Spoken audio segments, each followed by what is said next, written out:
I will be honest, I'm fairly disappointed. I don't really view this as the step that we need it to be. I saw someone had commented on one of the posts showing the details and said, so Dan was basically right, which I got a chuckle out of. I don't love it because it's too attached to what already exists. I would like to see there be something different and new.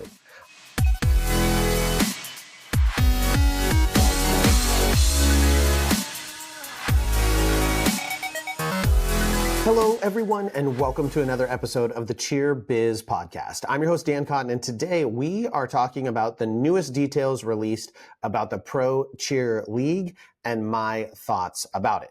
Now, before we get into the episode, I am not going to be pitching for you to come to our conference in Dallas, June 20th through the 22nd of 2025, because I just got back. It actually ended yesterday, and man, was it ever an amazing conference. But I am back in my new gym, in my new studio. It's not completely done, hence why the video looks a little bit different, hence why you might be hearing I'm still on like my traveling microphone, because everything is not all the way set up yet. But we are back. If you are interested in learning more about the Academy, please head on over to nextgenowners.com, where you can learn more about what we do and how we can help your gym. And what I am going to start talking to you about in the near future is our Cheer Biz accelerators, something that I am super, super excited about to be offering all of you who listen to the podcast, who are owners of gyms and who want to grow your gym. Now, let's dive into it. So, on, I believe it was Thursday or Friday of last week, they announced some more details on the ProCheer League. Initially, it was just ProCheer is coming, and now they released the details of it, more information. I saw someone had commented on one of the posts showing the details and said, so Dan was basically right, which I got a chuckle out of. And I didn't necessarily want to be right, but yes, I think that it was something that developed the way I expected. They released the information. It is a Varsity thing. Varsity is in charge of it. It is falling under basically 4 gyms. It's falling under California All-Stars, Cheer Athletics, Stingrays, and Top Gun. And they are going to be the first pro teams. They're going to be hosting the events or the competitions for ProCheer at standard varsity events. So they're going to be at JamFest, at NCA, at CheerSport, at USA. And that's how they're going to kind of bounce around to the 8 events, I think, that they said they were going to do. They're going to be at already existing events, and they're going to be some sort of tack on. The athletes are going to have some sort of a part-time pay, et cetera, et cetera. So let's get into my thoughts on this. So I will be honest, I'm fairly disappointed.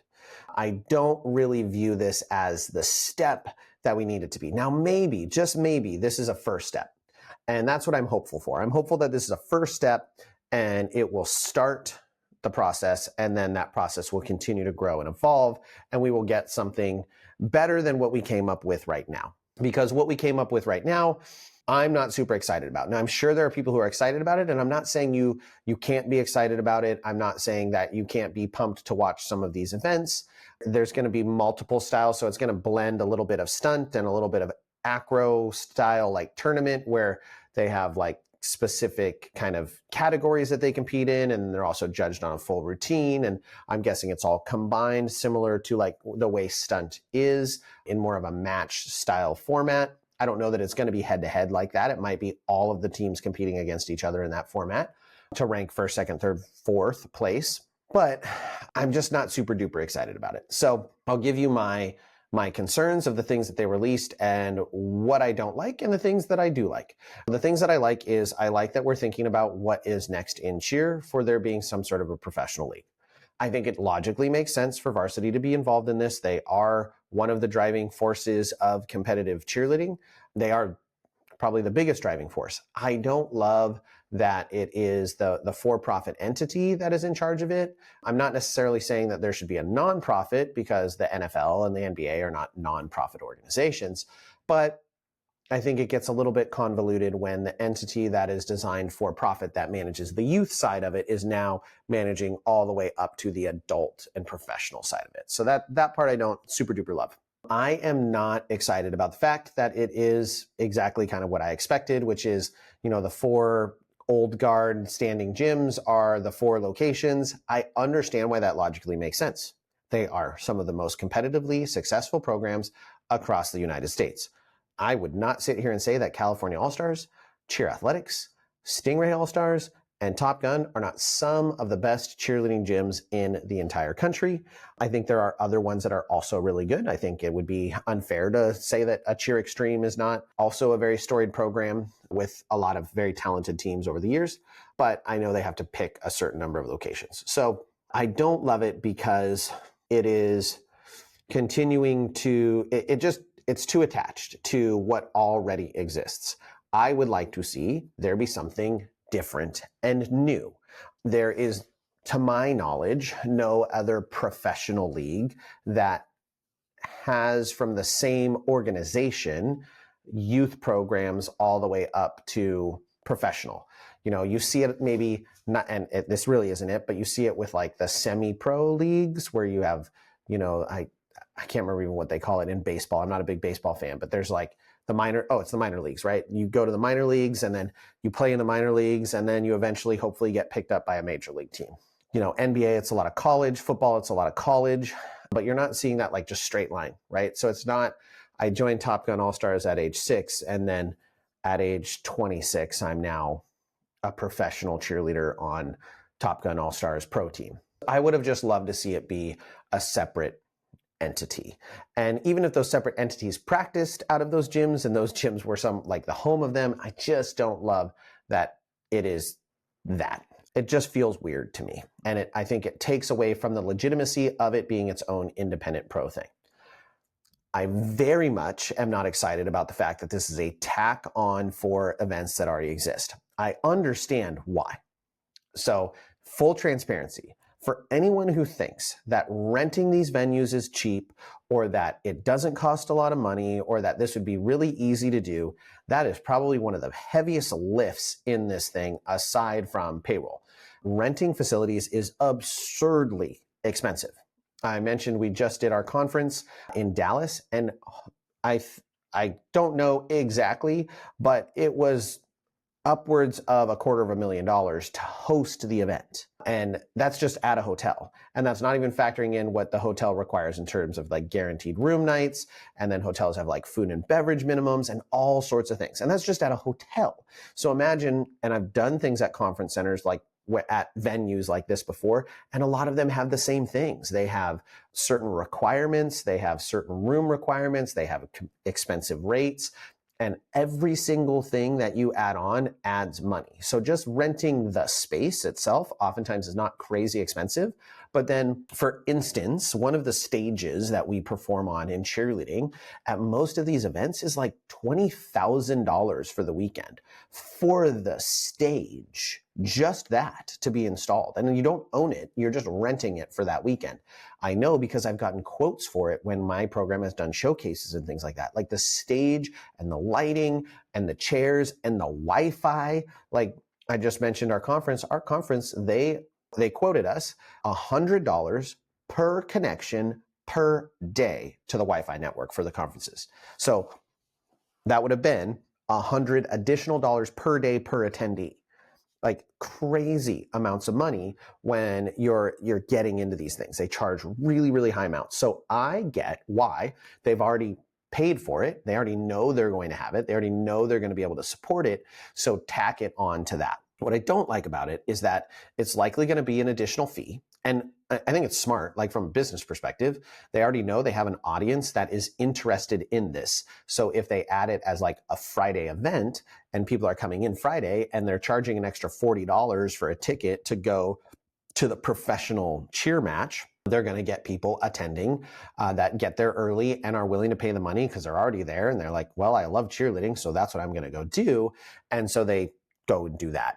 It's just not my favorite. It's not my favorite because it's so it is the same thing. And so it's now just like, we're just going to watch another format. And it's another like, okay, now our parents are not only paying admission for the athlete to compete, but then they're going to be paying admission to watch their athlete. And then they're going to be paying an additional ticket price if they and their athlete go and watch this match.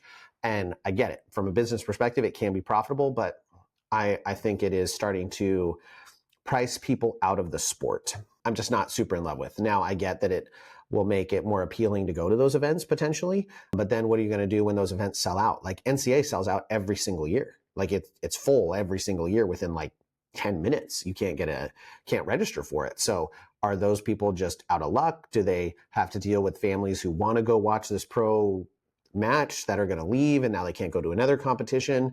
There's just some questions I have about that that I don't love about it. They also announced, I believe I read, that they are allowing the pro athletes that you can be on a pro team, but you can also be on an all-star team or a collegiate team.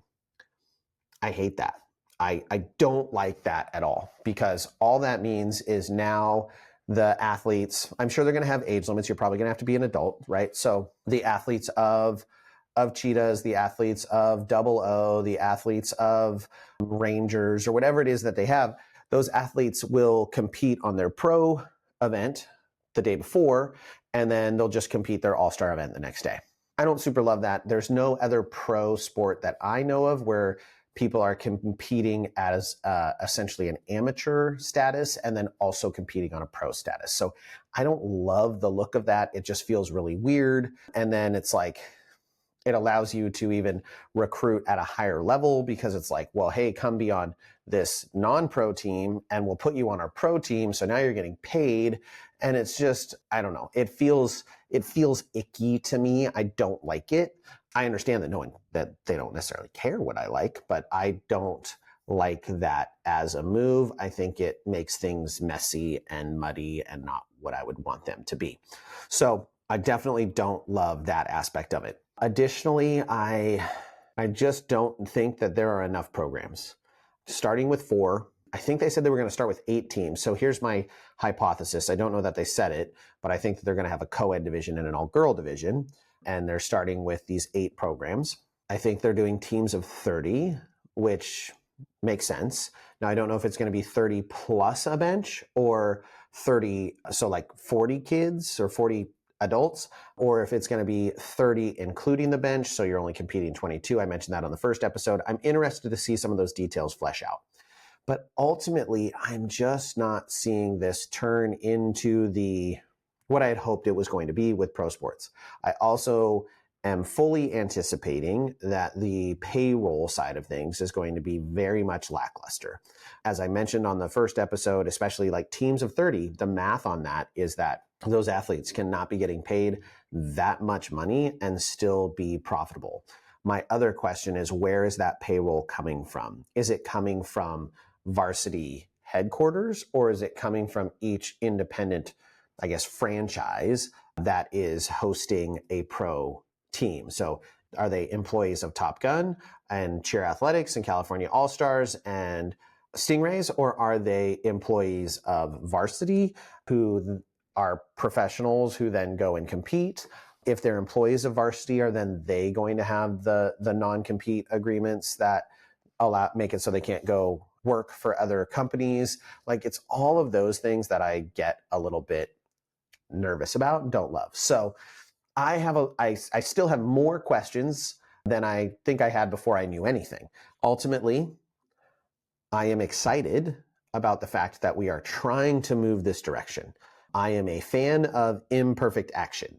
Sometimes you got to move fast and break things. And I'm thinking that's where we're at. We're kind of moving fast and we're going to break some things, and it's not all going to be perfect, but ultimately I think we are going to settle on something that is going to be, I'm hopeful that we're going to settle on something that's going to be really good for the industry and good for the sport and good for the growth of what we do. So those are my thoughts. I've been kind of percolating around with them over the weekend. I did not pre-write anything on this episode, so this is just from the top of mind. I probably had some other concerns and some other things that I was pumped about, but overall I didn't read the article and go, oh yes, I love that. There's almost nothing that I said, whoa, that sounds great. There were things that I said that seems smart from a business perspective, but I don't know if it's the best for growing it. I would just really like to see it be its own thing and really separate out from being the all-star thing it is. Those are my thoughts. I hope you enjoyed it. Hope you all are having an amazing summer. I am super excited to be home. I'm going to be getting back ahead on recording these and not recording on the road as much anymore. So thank you everyone for listening. Thank you for your continued support. We've seen downloads go way up this summer, which is absolutely awesome. I really, really appreciate it. And with that, we will catch you on the next episode.